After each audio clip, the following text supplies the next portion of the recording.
ইছামতি নদী খনন কাজের অগ্রগতি নিয়ে আহাদ বিল্ডার্সের ম্যানেজার সাইদুল ইসলাম কি বলেন চলুন দেখে আসি। আলম, আমি প্রজেক্ট ম্যানেজার আহাদ বিল্ডার্স লিমিটেড।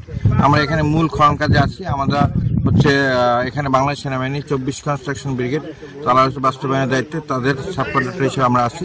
খনন কাজটা আমরা করতেছি। আর্মিরা এখানে হচ্ছে রাইট অফ ওয়ে ডিমার্কেশন তারা ক্লিয়ার করে দিচ্ছে, আমাদের ল্যান্ড যেটুকু আমাদের খনন এরিয়া তারা ক্লিয়ার করে দিচ্ছে, আমরা খনন করতেছি এবং জনগণ এখানে সব জায়গায় হেল্প করতেছে। আমরা অলরেডি আমাদের প্রথম বছর আসি, আমরা এখানে আমাদের 30% প্রোগ্রেস আমরা অলরেডি আমরা গেইন করছি।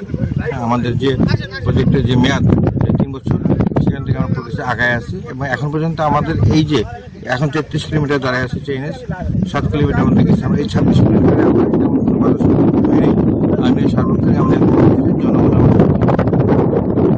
আপনারা শহরের মধ্যে খুব দ্রুত কি যাওয়ার আশা করছেন? শহরের মধ্যে খুব দ্রুত যাওয়ার আশা করতেছি। শহরের ভিতরে আমাদের যেই পার্টগুলোতে আমরা এখন অবৈধ স্থাপনা নাই আর কি ক্লিয়ার, ওগুলো আমরা আগে শুরু করবো, যেমন মন্ডলপাড়া ওইসব জায়গায়। সেটাও এখন না, আমরা হয়তো এই নেক্সট ড্রাই সিজনের শুরুতে, এই মুহূর্তে না। এই মুহূর্তে আমরা আগে যত কিছু উচ্ছেদ করা যায়, ক্লিয়ার করা যায়, এগুলো আগে করে নেব।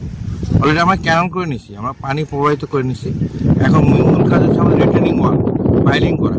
পাইলিং জন্য জায়গা দরকার, তো এই জন্য আমরা আস্তে আস্তে শুরু করবো।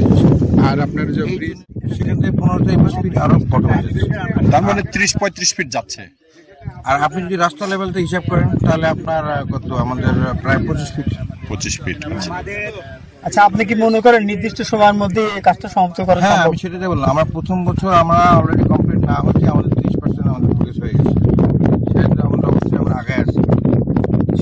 ঠিক আছে, কিন্তু হবে না হয়তো। ব্রিজ কালভার্ট গুলো ব্রিজ কালভার্টের অন্য, এটা আমাদের আউটলেটের বাইরে, এটা 24 সিসিবি আন্ডারে, এটা অন্য কোনো 23টা ব্রিজ হবে।